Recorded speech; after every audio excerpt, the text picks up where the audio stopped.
শীতকালে ছাড়া ফুলকপিটা খেতে কিন্তু ততটা ভালো লাগে না। তাই শীত থাকতে থাকতে আমার আজকের রেসিপিটা আপনারা অবশ্যই একবার ট্রাই করবেন। প্রিয় দর্শক, ফুলকপি দিয়ে আজ আমি আপনাদের বানিয়ে দেখাবো অসাধারণ স্বাদের একটি রেসিপি, যেটা আপনারা ট্রাই না করলে বুঝতেই পারবেন না এটা খেতে কতটা টেস্টি। তো আপনাদের কাছে রিকোয়েস্ট থাকলো আপনারা ফুলকপির এই রেসিপিটি একবার হলেও ট্রাই করবেন।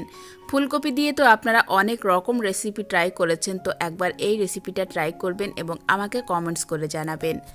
তো আমি এখানে গোটা একটা ফুলকপি নিয়েছি, আর ফুলকপিটাকে আমি আগে থেকে খুব ভালো করে ধুয়ে নিয়েছি, পরিষ্কার করে নিয়েছি ডাটা 4-5টা, আর তারপর পানি ঝরিয়ে নিয়েছি। এখন আমি এই গোটা ফুলকপির উপরে দিয়ে দেব মোটামুটি 1 টেবিল চামচ পরিমাণ সরিষার তেল।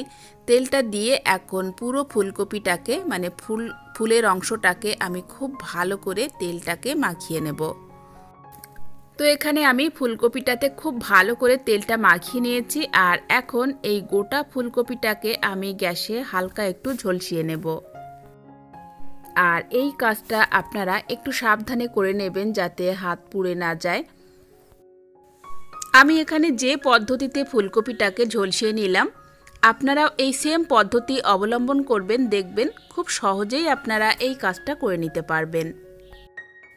তো এখানে ফুলকপির একটা পিঠে কিন্তু সুন্দর একটা কালার এসছে, বেশ পোড়া পোড়া একটা ভাব চলে এসছে। খুব বেশি পোড়ানোর প্রয়োজন নেই, হালকা একটু কালার চলে এলেই কিন্তু তুলে নিতে হবে।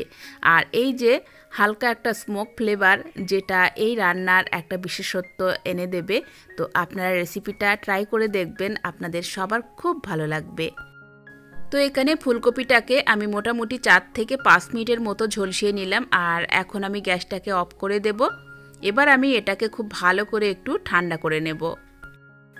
তো এখানে ফুলকপিটাকে আমি ঠান্ডা করে নিয়েছি, আর এখন একটা গ্রেটার নিয়ে নিলাম। গ্রেটারের যে বড় যে ছিদ্রটা, তো সেই ছিদ্রটা দিয়ে এখন আমি গোটা ফুলকপিটাকে গ্রেট করে নেব। তবে আপনাদের যদি গোটা ফুলকপিটাকে গ্রেট করে নিতে প্রবলেম হয়, সেক্ষেত্রে আপনারা ফুলগুলো ছোট ছোট করে কেটে তারপরে গ্রেট করে নেবেন। তো এখানে আমি খুব সুন্দর করে পুরো ফুলকপিটাকে গ্রেট করে নিয়েছি। এখন হচ্ছে আমরা চলে যাব পরবর্তী স্টেপে। এবার আমি নিয়ে নিলাম একটা ফ্রাই প্যান, দিয়ে দিচ্ছি 2 টেবিল চামচ পরিমাণ সরিষার তেল। আর আপনারা কিন্তু চেষ্টা করবেন এই রেসিপিটা সরিষার তেল দিয়ে করার জন্য। সরিষার তেল দিয়ে করলে রেসিপিটা অনেক টেস্টি হবে। তো এখানে তেলটা একটু গরম হয়ে গেছে, আর এখন আমি দিয়ে দিলাম 1/2 চা চামচ পরিমাণ গোটা জিরে। এখন জিরেটাকে একটু ভেজে নেব। দিয়ে দিচ্ছি একটা তেজপাতা, এবং সেই সাথে দিয়ে দেব 2টো শুকনো লঙ্কা এবং কয়েকটা কাঁচা লঙ্কা, এতে করে সুন্দর একটা ফ্লেভার আসবে। এখন এগুলোকে একটু ভেজে নিতে হবে, হালকা একটু ভেজে নিতে হবে 30 সেকেন্ডের মতো। এবার সামান্য একটু হলুদ দিয়ে দিলাম, দিয়ে এখন আমি গ্রেট করা ফুলকপিটাকে দিয়ে দেব। তো গ্রেট করা ফুলকপিটা দেওয়ার পর এখন খুব ভালো করে এটা নাড়াচাড়া করে নিতে হবে। মোটামুটি গ্যাসের ফ্লেম লো টু মিডিয়ামে রেখে এটা 1 মিনিটের মতো নাড়াচাড়া করে নেব। এরপর দিয়ে দিচ্ছি স্বাদ মতো লবণ। এবার লবণটাকেও খুব ভালো করে মিশিয়ে নিতে হবে। এবার আমি ঢাকনা দিয়ে দেব এবং 2 মিনিটের মতো জাল করে নেব লো টু মিডিয়ামে রেখে। তো এখানে 2 মিনিট হয়ে গেছে, এখন আমি ঢাকনা তুলে নিচ্ছি, নিয়ে আবারও খুব ভালো করে এটা নাড়াচাড়া করে নেব। আর এখন কিন্তু বাঁধাকপিটা 50%-এর মতো সিদ্ধ হয়ে গেছে। এই পর্যায়ে আমি একটা বড় সাইজের পেঁয়াজ কুচি দিয়ে দিলাম। এরপর দিয়ে দেব 1/2 চা চামচ পরিমাণ গ্রেট করা আদা, 1 টেবিল চামচ পরিমাণ কুচানো রসুন এবং একটা টমেটো দিয়ে এখন খুব ভালো করে আবারও নাড়াচাড়া করে নেব। আর এভাবে লো টু মিডিয়ামে রেখে 1 থেকে 2 মিনিটের মতো খুব ভালো করে ফুলকপিটাকে ভেজে নিতে হবে। চাইলে কিন্তু আপনারা এই পর্যায়ে আরও 1-2 মিনিটের মতো এভাবে ঢাকনা বন্ধ করে জাল করে নিতে পারেন।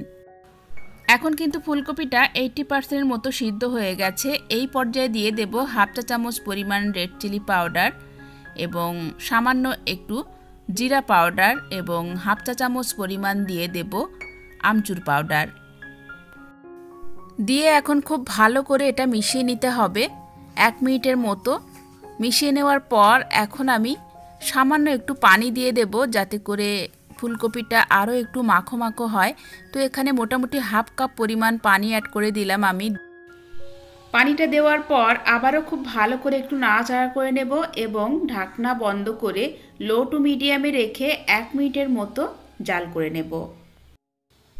1-1.5 মিনিট জাল করে নেওয়ার পর এখন ঢাকনাটা তুলে নিলাম। তো এখানে যে পানিটা আমি দিয়েছিলাম তো সেটা কিন্তু শুকিয়ে গেছে, বেশ মাখো মাখো একটা পর্যায়ে চলে এসেছে। এই পর্যায়ে দিয়ে দেব ধনিয়া পাতা কুচি, একটু বেশি করে ধনিয়া পাতাটা দিয়ে দেবেন, এতে করে সুন্দর একটা ফ্লেভার আসবে। তো এখন খুব ভালো করে নাড়াচাড়া করে নিচ্ছি। তো মোটামুটি রান্নাটা কিন্তু হয়ে গেছে। আর এখন লাস্ট ফিনিশিংয়ে আমি দিয়ে দেব 2 টেবিল চামচ পরিমাণ কাঁচা সরিষার তেল। আর নামানোর আগে এই কাঁচা সরিষার তেলটা কিন্তু আপনারা অবশ্যই দেবেন।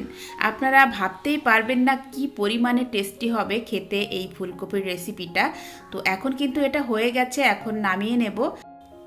এবার গরম গরম পরিবেশনের পালা। আপনারা গরম গরম ভাতের সাথে কিংবা লুচি পরোটার সাথে অনায়াসেই পরিবেশন করতে পারেন। ফুলকপির তো আপনারা অনেক রকম রেসিপি বানিয়ে খেয়েছেন, তো এই রেসিপিটা আপনারা একবার বানিয়ে দেখবেন এবং আমাকে কমেন্টস করবেন এটা কি পরিমাণে টেস্ট হয় খেতে। আপনারা বাড়িতে ট্রাই না করলে কিন্তু বুঝতেই পারবেন না। রেসিপিটি ভালো লাগলে লাইক করবেন, শেয়ার করবেন বেশি বেশি এবং সেই সাথে চ্যানেলটিকে সাবস্ক্রাইব করে রাখবেন। আজকের মতো বিদায় নিচ্ছি। সবাই ভালো থাকবেন, সুস্থ থাকবেন। ফিরে আসবো আগামী পর্বে নতুন রেসিপি নিয়ে। আল্লাহ হাফেজ।